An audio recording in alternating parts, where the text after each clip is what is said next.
لکنود، اور کہ مجھے گواہ کی ضرورت نہیں، وَإِنَّهُ عَلَى ذَلِكَ لَشَهِيدٌ، تیری اپنی زندگی اس پر گواہ ہے۔ چاروں طرف حی علی الصلاۃ کی آواز آتی ہے اور تو آرام سے بیٹھا ہوا ہے، کبھی ٹی وی دیکھ رہے ہو، کبھی تاش کھیل رہے ہو، کبھی شطرنج کھیل رہے ہو، کبھی کرکٹ کھیل رہے ہو، کبھی کوئی ڈرامہ دیکھ رہے ہو، کبھی گپیں مار رہے ہو، کبھی کچھ کر رہے ہو، کبھی روٹی کھا رہے ہو، تمہارے ہاتھ سے نوالا نہیں گرتا کہ اللہ نے پکارا ہے۔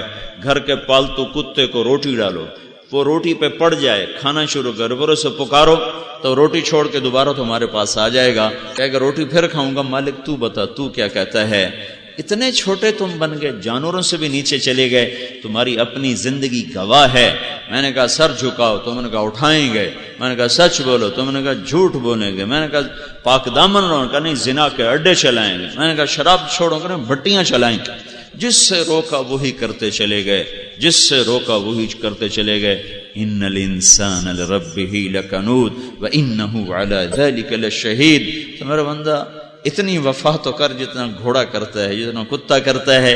من ای شیء خلقہ من نطفہ خلقہ فقدرہ، بنایا ایویں نہیں بناتا بھی لکیریں پھیر کے چلو بھائی باہر آ جاؤ، قدرہ خلق فسوى والذی قدر فہدى فی ای صورت ما شاء رکبک۔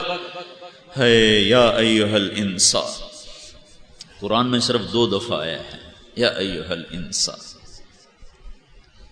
یہ جو ہے نا یا ایہا الانسان، یہ اللہ کی محبت کا بھرا ہوا جام ہے، ایسا بول ہے جس سے وہ شہد کا چھتا نہیں ہوتا اور اس سے شہد گر رہا ہوتا ہے، ٹپک رہا ہوتا ہے، یہ یا ایہا الانسان، اس میں اتنی مٹھاس ہے جو شہد کے چھتے کی طرح ٹپک رہی ہے۔ یا ایہا الانسان ما غرک بربک الکریم، او میرے بندے تو رب کو ہی چھوڑ بیٹھا، کس نے تمہیں مجھ سے دور کر دیا، کس نے تمہیں دھوکہ دے دیا میرے بارے میں، تو میرا ہی باغی بن گیا۔ خلقک فسواک فعدلک، بنانے والا بھی میں، خوبصورت بنانے والا بھی میں، یہ شکل دینے والا بھی میں، اعتدال اس میں رکھنے والا بھی میں، اس خوبصورت شکل کے ساتھ ثم السبیل یسرا، پھر دنیا میں بھی میں ہی تمہیں لے کر آیا، پھر تمہارے آنے سے پہلے ماں کی چھاتیوں میں دودھ کا نظام بھی تمہارے لیے اللہ ہی نے چلایا۔ یہ سب جو کرنے والا تھا، ما غرک بربک الکریم، اس اللہ کو تم نے کیوں چھوڑ دیا، تمہیں کون دھوکہ دے گیا، کیوں اپنے رب کی کہ در سے تم دور چلے گئے۔ تو میرے بھائیو، یہ اللہ کا گلہ ہے اپنے بندوں کے ساتھ کہ میرے بندو اذکرک وتنسانی، میں تمہیں یاد رکھتا ہوں، تم مجھے بھول جاتے ہو۔ ان ذکرتنی ذکرتک وان نسیتنی ذکرتک، تو مجھے یاد رکھ میں تمہیں یاد رکھتا ہوں، تو مجھے بھول جا میں پھر بھی تجھے یاد رکھتا۔ تو لا الہ الا اللہ میں یہ مطالبہ ہے بھائیو کہ اس وحدہ لا شریک اللہ کا احسان مانو، جس نے ہمیں یہ ساری نعمتوں سے نوازا ہے، اس کے آگے سر نہ اٹھاؤ، جو کہے کر دو۔ تھوڑی سی تنخواہ پر لوگ ساری زندگی مالک کے آگے سر جھکا کے چلتے ہیں، تھوڑی سی سہولتوں پر لوگ اپنا سب کچھ ضمیر تک بیچ کر ان کو نفع پہنچانے کے چکر میں پڑ جاتے ہیں۔ میرا تو سر سے لے کر پاؤں تک میرا اللہ ہی اللہ ہے، اللہ ہی اللہ ہے۔ میرا ایک دفعہ آپریشن ہوا تو انہوں نے کہا آپ نے 6 گھنٹے سیدھے لیٹنا ہے، 3 گھنٹے کے بعد میری چیخیں نکلی، میں نے کہا مجھے کروٹ دو، چاہے زخم پھٹتا ہے تو پھٹنے دو، میں کروٹ لیتا ہوں۔ کبھی سوچا ہے کتنی رب کی بڑی نعمت ہے میرے اوپر کہ میں کروٹ لے لیتا ہوں۔ 3 گھنٹے میں نے کہا مجھے کروٹ دو، مجھے زخم سے زیادہ اس کی تکلیف ہو۔ پھر انہوں نے مجھے روکے رکھا 1 گھنٹہ اور اوپر گزر گیا، 4 گھنٹے کے بعد میری بس ہوگی، میں نے کہا میری جان جائے گی نا، جانے دو، مجھے کروٹ دو اللہ۔ تو انہوں نے پھر مجھے کروٹ دلائی، تو اس دن مجھے پتا چلا کہ میں کروٹ لیتا ہوں، میرے رب کا کتنا بڑا احسان ہے، اس پر تو کبھی شکر ہی نہیں ادا کیا، کبھی خیال بھی نہیں آیا کہ یہ بھی میرے رب کی میرے اوپر کتنی بڑی نعمت ہے۔ پھر وہ ہرنیے کا آپریشن تھا تو وہ مثانے پر اس کا پتہ نہیں کیا پریشر تھا، میں پیشاب کرنے گیا، میرا پیشاب نہیں جاری ہو رہا، میں اتنا تڑپا تو اس دن مجھے پتا چلا کہ میں پیشاب کرنے بیٹھتا ہوں اور اللہ میرے پیشاب کو جاری کر دیتا ہے، یہ میرے اوپر کتنا بڑا اللہ کا احسان۔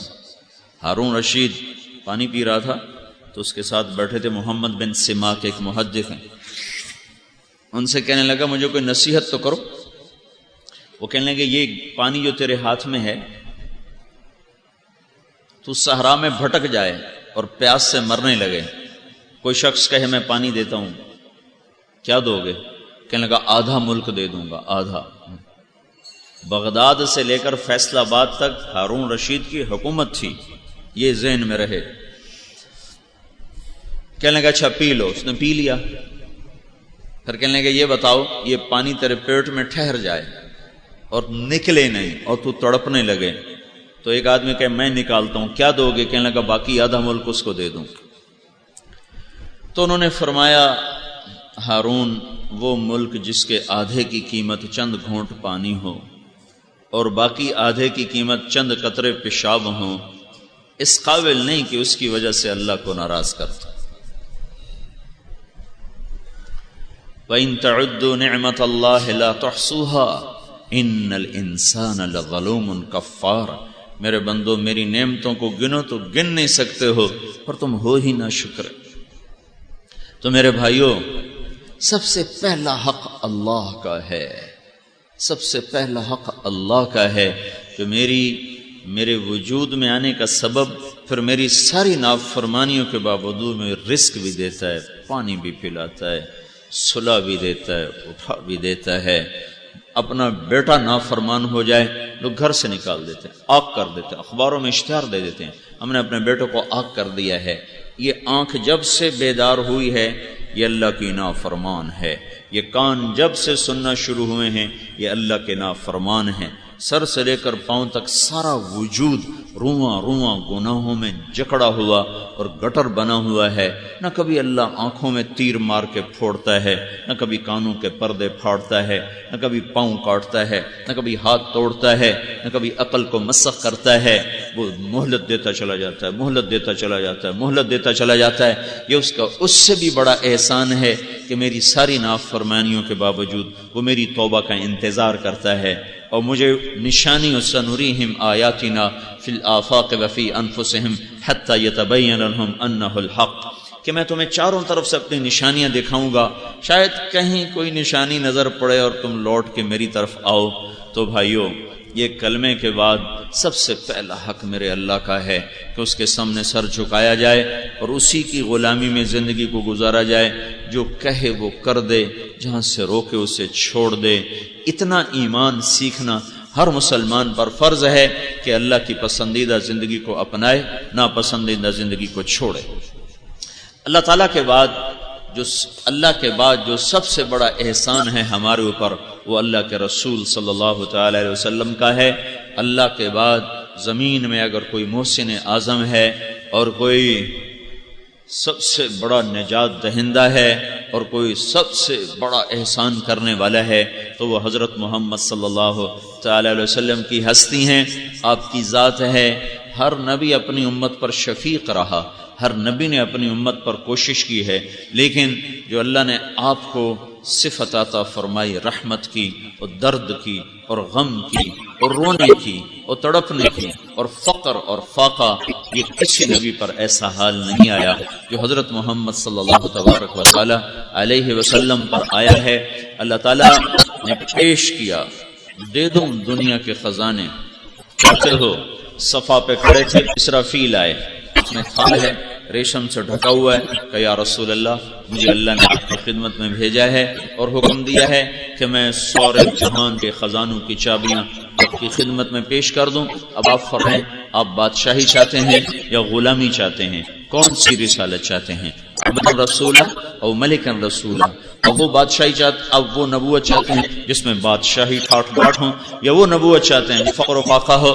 تو آپ نے فرمایا بل عبدن رسولہ، نہیں مجھے بادشاہی نہیں چاہیے، مجھے غلامی والی نبوت چاہیے۔ اشبع یومن و اجوع یومن، ایک دن روٹی کھاؤں گا، ایک دن کا رہوں گا. پھر تو ایک دن بھی نہ رہا. گھر میں تشریف لائے، حضرت عائشہ سے پوچھا کچھ ہے کہ کچھ نہیں. کہا ہے آج تو چوتھا دن ہے، کچھ نہیں کھانے کو ملا ہے، تو آج تو اللہ سے بات کرتا ہوں. تو آپ مسجد میں تشریف لے گئے اور ستون کے پیچھے کھڑے ہو کے نماز شروع کر دی. پھر سلام پھیرا، پھر دوسرے ستون کے پیچھے کھڑے ہو کے نفل پڑھنے شروع کر دی. حضرت عثمان رضی اللہ تعالیٰ انہیں حضرت عائشہ سے پوچھا کہ اللہ رسول کہاں ہیں؟ انہوں نے فرمایا کہ 3 دن گزر چکے تھے، آل رسول کے گھر میں کچھ نہیں تھا کھانے کو، تو آج اب اللہ سے بات کرنے گئے ہیں. حضرت عثمان رضی اللہ تعالیٰ عنہ کھڑے ہو کر پھوٹ پھوٹ کے رونے لگے اور ارشاد فرمایا ارے مجھے کیوں نہ حکم دیا، عبد الرحمن بن عوف کو کیوں نہ کہا، ثابت بن قیس بن شماس کو کیوں نہ کہا، یہ مالدار لوگ تھے، تو ہمیں حکم کیوں نہ دیا، ہمارا رزق کس لیے ہے. دوڑے ہوئے گئے اور اونٹ بھر کے سامان کا لے کر آئے، بٹھایا، اتارا، پھر بھاگے ہوئے گئے اور گھر میں جو پکا ہوا تھا نا وہ اٹھا کے لائے کہ پکانے میں دیر ہوگی اور پہلی بہت بھوک ہے، تو پکا ہوا بھی لا کے رکھا. آپ نفل پڑھ کے واپس آئے تو آپ نے دیکھا سامان بھی ہے اور تک کھانا بھی تیار ہے. تو آپ نے فرمایا یہ کون لے کر آئے ہے؟ تو حضرت عائشہ رضی اللہ تعالیٰ نے عرض کیا آپ جو اللہ سے مانگنے گئے تھے تو اللہ تعالیٰ آپ کو ایسے تو نہیں واپس بھیج سکتے تھے، آپ کے جانے کے بعد عثمان آئے تھے، انہوں نے پوچھا تھا، میں نے سارا بتا دیا، تو یہ سب کچھ وہ پہنچا کر گئے ہیں. تو آپ نے ایسے آسمان کی طرف دیکھ کر کہا اللہ میں عثمان سے راضی ہوں، تو بھی اس سے راضی ہو جا. پھر آپ نے دوبارہ کہا یا اللہ میں عثمان سے راضی ہوں، تو بھی اس سے راضی ہو جا. پھر تیسری دفعہ فرمایا یا اللہ میں عثمان سے راضی ہوں، تو بھی اس سے راضی ہو جا. جن کے لیے اللہ تعالیٰ خود پیشکش کر رہا ہو، ہم کہیں مجھے نہیں چاہیے. تو سب سے بڑا محسن اس کائنات کا اللہ کے بعد وہ حضرت محمد صلی اللہ تبارک و تعالی علیہ وسلم کی ہستی ہیں کہ جن کے احسان کو کوئی نہیں ادا کر سکتا، نہ ان تک کوئی پہنچ سکتا ہے. جس ہستی کی ساری زندگی امت کے لیے آنسو بہاتے گزری، تکلیف اٹھاتے گزری، گھر سے بے گھر.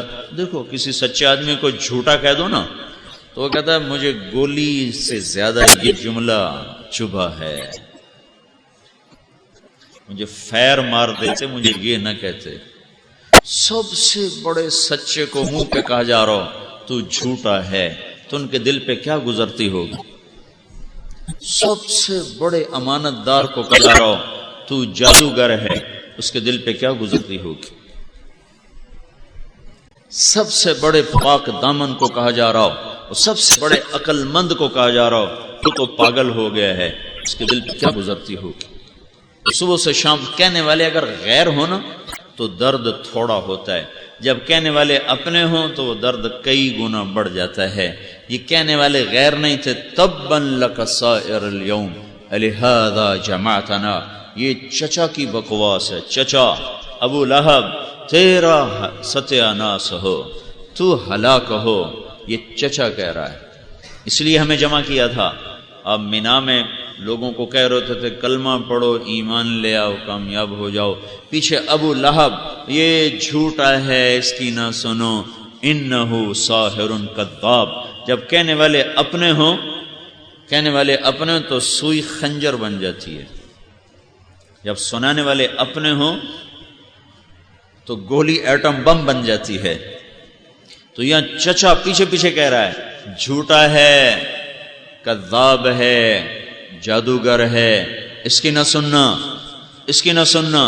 اور پھر آپ سنی انسنی کر کے پھر لوگوں کو کہہ رہے ہیں اللہ کی مان لو، قولوا لا الہ الا اللہ تفلحوا، کامیاب ہو جاؤ گے، مان لو اللہ کی مان لو. اور پیچھے قریش بھی اور پیچھے خاندان بھی، سب کے سب کے پیچھے طاقت لگی ہوئی ہے کہ اس کی نہیں چلنے دینی. میرے بھائیو، حضرت محمد صلی اللہ تعالی علیہ وسلم کے سامنے بھی ہم سر نہیں اٹھا سکتے کہ ان کے احسان کے بوجھ تلے ساری انسانیت اس طرح دبی ہوئی ہے کہ جیسے اللہ کا حق ادا نہیں کیا جا سکتا، ایسے ہی حضرت محمد صلی اللہ تعالی وسلم کی ہستی کا وہ حق ادا نہیں کیا جا سکتا۔ اب بنو حنیفہ کے پاس گئے، ان کو آپ نے دعوت دی تو انہیں اتنے پتھر مارے کہ آپ کو وہاں سے بھاگنا پڑا۔ تو آپ مینا میں بھاگ رہے تھے اور بنو حنیفہ پیچھے پتھر مار رہے تھے۔ اتنی اونچی ہستی بنو عامر ابن صعصع کے پاس گئے، کہنے لگے میں اللہ کا نبی ہوں، میری قوم میری مخالفت کر رہی ہے، تم مجھے اپنے پاس لے جاؤ، میں اللہ کا پیغام سناؤں اطمینان کے ساتھ، تم میری حفاظت کرو۔ وہ کہنے لگے تم بیٹھو، ہمارا سردار آ رہا ہے، وہ آئے گا تو پھر ہم بات کر لیتے ہیں۔ تھوڑی دیر کے بعد وہ سردار آ گیا، بحیرہ۔ کہنے لگا یہ کون ہے؟ تو لوگوں نے کہا یہ وہ قریشی ہے جو کہتا میں اللہ کا رسول ہوں۔ تو آپ کے سامنے کہنے لگا اس سارے مینا کی وادی میں کوئی سب سے بدترین کوئی شخص ہے تو وہ یہ ہے۔ اتنی بڑی ہستی کو سامنے کہنا۔ پھر کہنے لگا اٹھ چلا جا اپنی قوم کے پاس، میرے لوگوں نے تمہیں نہ بٹھایا ہوتا تو میں تم سے تلوار سے بات کرتا، زبان سے بات نہ کرتا، میں تیرا سر تیرے قدموں میں ڈال دیتا۔